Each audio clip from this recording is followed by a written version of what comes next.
Hi, everybody. I'm so excited to be here. So, I wanted to answer the question, why a podcast?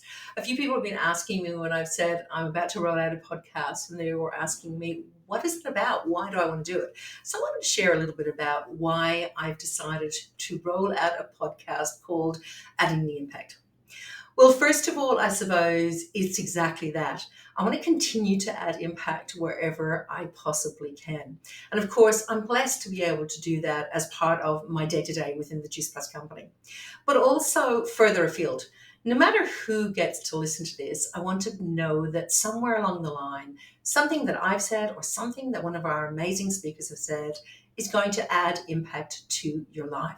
That's really why. So I want to share a little bit about my story and I suppose what has brought me to this point to feel like I've got some value to add. Doing a podcast has actually been on my vision board for many, many years now. And it actually finally moved from the vision board into the action plan this year.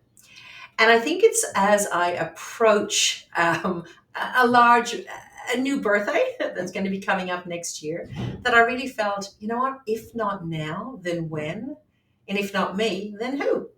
And so I decided it was about me continuing to step in faith, continue to step in courage to be able to go, okay, you know what, I think I've got something to add to the table.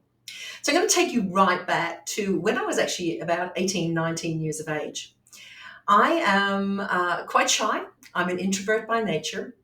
And so for me, I was great. I mean, was in my family or friends. I was really, really awesome. But outside of that, I actually was really shy. And that was whether it's in a social interaction or even in a business interaction.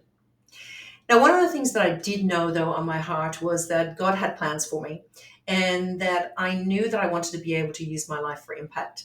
But I also knew that if I didn't grow, that I was probably going to limit my ability to be able to impact people. And so one of my mum's friends actually was doing a direct selling business, and which I had no clue what that even was. Yes, I'd been to a Tupperware party or whatever like that before, but I really didn't understand that there was a whole profession that stood behind all of these amazing, generally women out there selling products door to door, in homes, now of course over the internet. So I actually joined that business, and I say that my confidence grew around the kitchen tables of Dublin, because that's exactly what I did. I got out and I did events around kitchen tables, and it really did help me to grow. It also, of course, earned me a nice little side income on the way. I never saw this as anything serious, full time, a profession, or anything at all like that. I just thought it was a way for me to be able to grow my confidence and extra money for travel, etc. Fast forward then, went to travel the world with my then boyfriend, now husband, at the age of 22, and landed on this side of the world in Australia, where I am sitting today, and decided that, of course, I was in my real career, which at that particular point in time was merchant banking. And so I was doing that. But I also knew, too, even back then, that for us to be able to achieve and do all the things that we wanted, I would need that extra little bit of side income. And so I found myself back in the direct selling profession, just for, again, those extra little bit of dollars to be able to say yes to more. It was nothing more than that. As we progressed through that, then we decided that we were actually going to start a family, and so we had two children under two. Now, back in those days, yes, it was a really long time ago. There was no such thing as maternity leave, and so I was actually back at work when both of those little ones were only, there's 18 months between them. We're both only 3 months old. And so that was fine until I suppose we had the second one, Shane. He was born in the January. I was back in work at the beginning of April. And I just really felt my whole heart constrict around that. Now, I loved what I got to do. I really did. But I felt like we were living on this side of the world, thousands of miles away from our family, to live an extraordinary life. And I really felt that I had fallen into that rat race of up early, dropping the kids to childcare by 7 o'clock in the morning, working all day, picking them up at 5:30, 6 o'clock of an evening time, washing, bathing, bed, and then doing the same the next day. There is nothing wrong with that at all. There is no judgment in that at all. But I really had felt that we didn't live so far away from our families to have an ordinary life. Now, I was really lucky that, of course, I always had my little side business there ticking over, but really it was to get my products cheaper and just to say yes to those extra few little bits and pieces. We'd built a house at this time. Now, also, mortgage rates at that point in time, after building our first home, had actually shot up to 18%. So it wasn't like I could give my job away. It wasn't like that we had the choices. We'd relied on both incomes to actually be able to sustain that lifestyle. So my beautiful friend in our direct selling business, my upline, Christine, reached out just to check in, see how I was. And I had a little bit of a pity party, I have to say. And she said, sounds like we need to do a coffee. So that following weekend we did. And she listened to me and we had a chat and all the rest kind of thing. And she asked me a question. She says, what if it could be different? And I could not see outside of my circumstance to see how it could be different. I don't know about you, but I felt trapped in that space of the job, both of us in the job, the two little ones, the running around, our weekends, just basically trying to catch up on the stuff we couldn't do during the week. And she said to me, well, what if it could be? And I said, well, I really don't see how that is. And she said, you've got a gift in your hand. You actually have a business in your hand. And I'm looking at a business that, like, it was a couple of $100 extra a week kind of thing. That was really where it was, which I actually wasn't grateful enough for that when I think about the difference that did make to my life and can make to many, many lives. And so she said, what's coming up for you? And first of all, I said, is it even possible? And she said, well, what do you think that I do? Now, I have to say, I have to admit that I thought that behind her lifestyle, their home, and all the rest, I actually thought that there was some other business or some other job. But she said, actually, no, this is what I do, and this is what my husband does. We're in this together. And it suddenly made me look at it in a completely different light. Now, might I add, I'm 26, 27 at this particular point in time. That is 7 years into my direct selling kind of profession. And I had not even taken an iota of an idea that people were actually doing this full time. So at that point in time, there's a couple of different things that came up. And she said, what is it that's coming up for you? And so the first thing was, could I do it? Could I actually make this a full-time business? And she said, well, you know what? You're actually already doing it. It's really just being intentional with your actions and really knowing that your actions are about providing results. So there was that first part. It really was just about me leveling up what I was doing, but actually just doing it with intention rather than doing it sometime part-time, accidentally kind of thing. And just the second thing that came up for me was, what will people think? I had a serious career. We had a beautiful home. We had 2 gorgeous children. My husband had his career as well. And so it was kind of like, oh my gosh, if I'm going to do one of those things, what are people going to think? And she actually shared with me, and she asked me a beautiful question, which I actually then read many, many years later in a Brené Brown book. But she said, get out a 3x5 card. Back in the days, yes, we had these cards. You might put it in your phone now, but write down the names of the 5 people whose opinion actually really matters. Who, really are the ones there that you would go to for advice if you were opening up a business or whatever.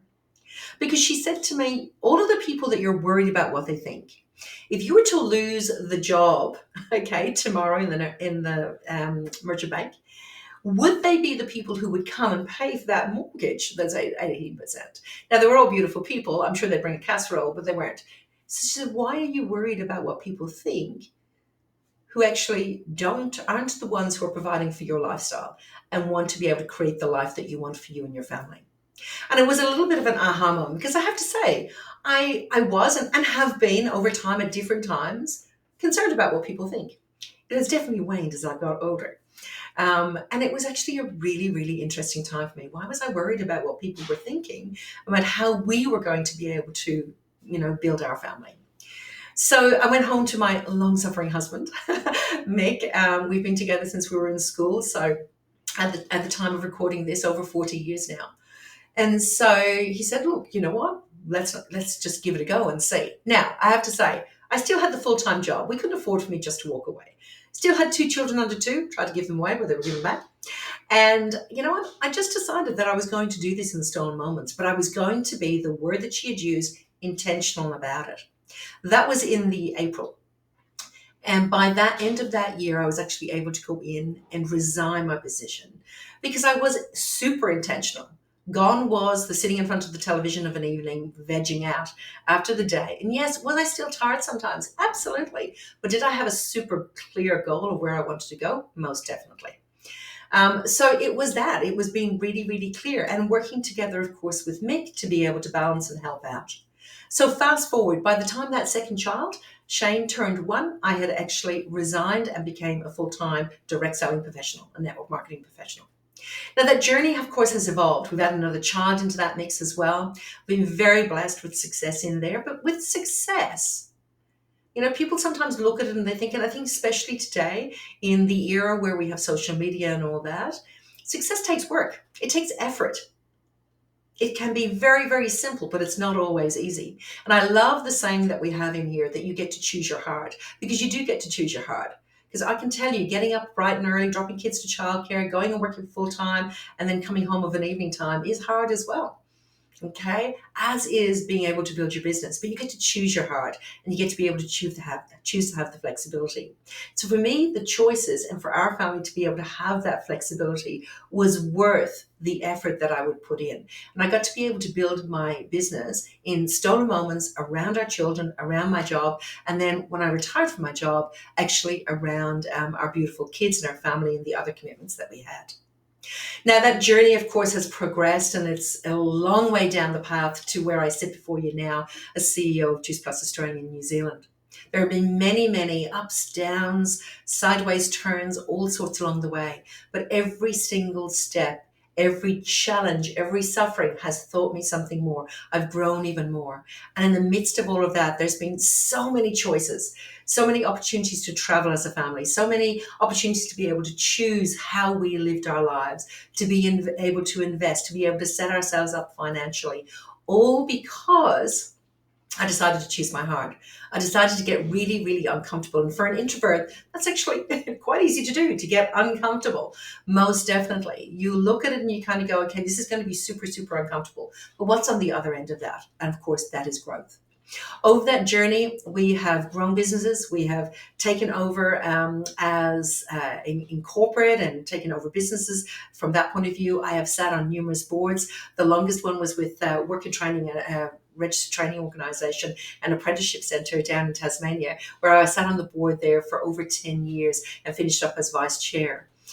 I sit currently on the board of Direct Selling Australia. I have sat on the board of the Launceston Women's Shelter as well. So I've had so many different opportunities. I have studied along the way as well. I've done a graduate certificate in management. I've done a coaching degree. I have done the Australian Institute of Chartered Company Directors degree as well. Why do I share this? Not to boast, but just to actually share that so many parts of our journey we are able to control by choosing to step in and to grow and to learn. Now, it might be through books, it might be through videos, it might be through podcasts. And so what I wanted to do is I wanted to bring my 40 plus years of business and learning and being a mother and being a wife and now a grandmother to the table here.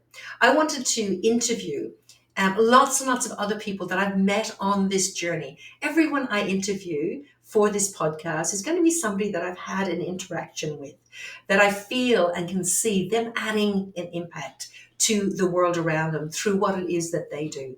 And that I'm hoping that they will get to be able to add an impact into your life as well. So that is why. Why a podcast? That is why. I want to be able to share my story. I want to be able to share the lessons, the blessings, and everything in between with you. I want it to be real. I want it to be raw. I want it to be add value. And I really hope that you will want to join me on the journey. So if you do, wherever it is that you watch or listen to podcasts, I hope that you'll subscribe. I hope that you will share it with somebody else that we might be able to add value to. I can guarantee you this, it's not going to be slick and polished all the time. What I really want for it to be is to be real. Some conversations are going to be very, very vulnerable. Some are going to be just factual and being able to add value and maybe around a certain skill set for you. But what I can guarantee you is that I will always bring my 100%, my presence, my faith, my belief that, you know what, we are all destined to be on this planet for a reason. We're here. You're here for such a time as this. You're here for a passion and a purpose. You may not know it just yet, but I hope that in listening to some of these conversations, it will help you become closer to what that actually is for you. And I hope that you get to step in faith, you get to step in courage towards your passion, your purpose, and together we will continue to add impact to this amazing, amazing world that we live in. And I just thank you so much for taking the time to be here today. Take care. God bless. Bye for now.